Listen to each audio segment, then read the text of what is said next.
사도행전 15장에서 열린 예루살렘 공의회는 초대교회가 이방인 선교와 복음의 본질을 함께 분별한 중요한 회의였습니다.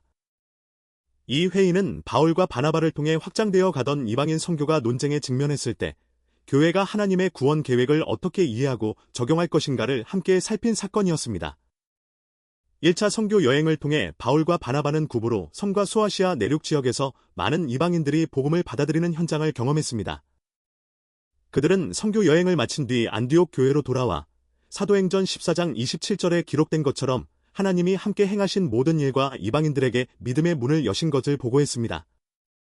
이방인들이 할례나 율법 준수 없이도 예수 그리스도를 믿음으로 구원받고 교회 공동체 안으로 들어오는 일이 실제로 일어나고 있었습니다. 그러나 이 일은 곧 논쟁을 불러일으켰습니다. 사도행전 15장 1절에서 어떤 사람들이 유대로부터 내려와 너희가 모세의 법대로 할례를 받지 아니하면 능히 구원을 받지 못하리라고 가르쳤습니다.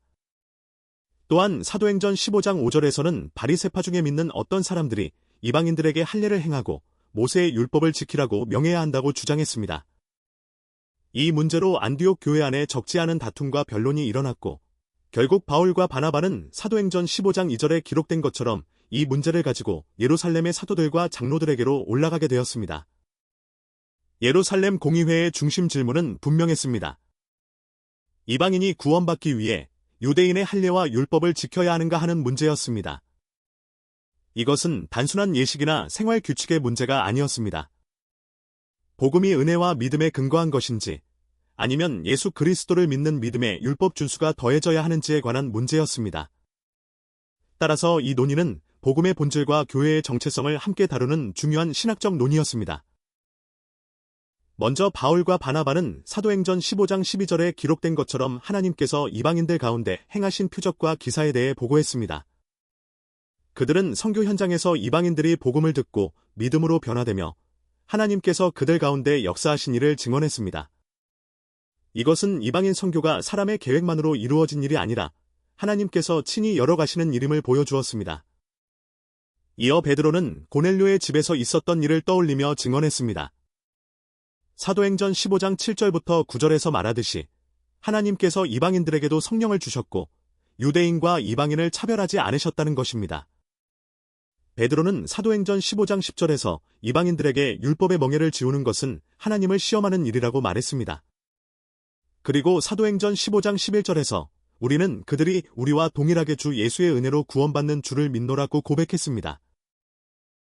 이 말은 유대인과 이방인 모두가 율법의 행위가 아니라 주 예수의 은혜로 구원받는다는 복음의 핵심을 분명히 보여줍니다. 그 후 예루살렘 교회의 지도자였던 야고보가 논의를 정리했습니다. 야고보는 먼저 사도행전 15장 13절과 14절에서 베드로가 증언한 내용을 받아들이며 하나님께서 이방인 가운데서 자기 이름을 위한 백성을 취하고 계심을 설명했습니다. 그리고 아모스 선지자의 예언을 인용하여 이방인의 구원이 하나님의 계획 안에 이미 포함되어 있었음을 성경적으로 제시했습니다. 야고보가 인용한 말씀은 아모스 9장 11절과 12절입니다. 이 말씀은 하나님께서 무너진 다윗의 장막을 다시 일으키시고 그 결과 하나님의 이름으로 일컬음을 받는 모든 이방인들이 주를 찾게 될 것이라는 내용입니다. 사도행전은 이 말씀을 15장 16절과 17절에서 다음과 같이 인용합니다. 이후에 내가 돌아와서 다윗의 무너진 장막을 다시 지으며 또 그 허물어진 것을 다시 지어 일으키리니 이는 그 남은 사람들과 내 이름으로 일컬음을 받는 모든 이방인들로 주를 찾게 하려 함이라. 여기서 다윗의 무너진 장막은 무너진 다윗 왕국, 곧 하나님 백성의 회복을 가리킵니다. 야고보는 이 예언을 통해 하나님께서 이스라엘을 회복하시는 일이 이스라엘 안에만 머무는 것이 아니라 이방인들이 주께 돌아오는 일과 연결되어 있음을 설명했습니다. 다시 말해 이방인들이 하나님의 백성 안으로 들어오는 일은 갑작스럽게 생겨난 일이 아니라 하나님께서 선지자를 통해 이미 말씀하신 구원 계획의 성취였습니다. 야고보는 이방인들에게 할례나 율법 준수를 구원의 조건으로 요구해서는 안 된다고 보았습니다. 다만 그는 이방인 신자들에게 몇 가지 실천적 지침을 제안했습니다. 사도행전 15장 20절과 29절에 나오는 것처럼 우상의 더러운 것과 음행과 목매어 죽인 것과 피를 멀리하라는 내용이었습니다. 이것은 구원의 조건이 아니라 유대인 신자들과 이방인 신자들이 한 공동체 안에서 함께 교제하고 예배할 수 있도록 문화적 충돌을 줄이기 위한 공동체적 조율이었습니다. 당시 유대인 신자들은 오랫동안 율법의 전통 안에서 살아왔고 사도행전 15장 21절이 말하듯이 각 성마다 모세의 율법이 회당에서 읽히고 있었습니다. 그러므로 이방인 신자들이 우상제사와 피와 음행과 관련된 관습을 계속한다면 유대인 신자들과 한 식탁에서 교제하고 함께 예배하는 데 어려움이 생길 수 있었습니다. 예루살렘 공의회의 권면은 이방인에게 유대 문화를 받아들이라고 요구한 것이 아니었습니다. 또한 율법을 구원의 조건으로 다시 세운 것도 아니었습니다.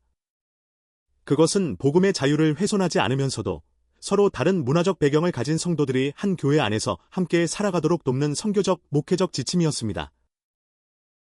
공의회의 결정은 사도행전 15장 23절에 기록된 것처럼 편지로 작성되어 안디옥과 수리아와 길리기아에 있는 이방인 형제들에게 전달되었습니다. 그 편지에는 사도행전 15장 28절에 나오는 성령과 우리는 이 요긴한 것들 외에는 아무 짐도 너희에게 지우지 아니하는 것이 옳은 줄 알았노니 라는 표현이 들어 있습니다. 이 말은 예루살렘 공의회의 결정이 단순한 인간적 타협이 아니라 성령의 인도하심 안에서 교회가 함께 분별한 결과였음을 보여줍니다. 이 편지를 받은 안디옥 교회 성도들은 사도행전 15장 30절과 31절에 기록된 것처럼 그 권면을 읽고 기뻐했습니다. 이로써 이방인 성도들은 자신들이 유대 율법의 틀 안으로 들어가야만 구원받는 것이 아니라 예수 그리스도의 은혜 안에서 믿음으로 하나님의 백성이 되었음을 확인받았습니다. 교회는 특정 민족의 문화와 관습을 구원의 조건으로 삼지 않고 모든 민족에게 열려있는 하나님 나라, 공동체로 나아갈 수 있는 신학적 근거를 확인하게 되었습니다. 특히 중요한 점은 이 결정이 한 사람의 주장만으로 이루어진 것이 아니라는 사실입니다. 바울과 바나바의 선교 현장 보고, 베드로의 성령 체험에 대한 증언, 야고보의 성경 해석, 그리고 사도들과 장로들과 교회 공동체의 분별이 함께 있었습니다. 초대교회는 선교의 확장을 감정이나 효율성에만 맡기지 않았습니다. 성경과 성령의 역사, 그리고 선교의 열매를 함께 살피며 방향을 정했습니다. 이 점에서 예루살렘 공의회는 이후 교회 역사 속에서 선교적 쟁점들을 함께 분별하는 회의들의 중요한 원형으로 볼 수 있습니다. 교회는 선교가 확장될 때마다 새로운 문화, 새로운 질문, 새로운 갈등을 만나게 됩니다. 그때 필요한 것은 복음을 시대와 상황에 맞게 임의로 바꾸는 것이 아니라 성경 안에서 하나님의 뜻을 확인하고 성령께서 이미 행하고 계신 일을 공동체적으로 분별하는 것입니다. 예루살렘 공의회는 바로 이러한 분별의 방식을 보여주었습니다. 또한 예루살렘 공의회는 바울과 바나바를 통해 이루어지고 있던 이방인 선교를 교회가 공적으로 확인하고 지지한 자리였습니다.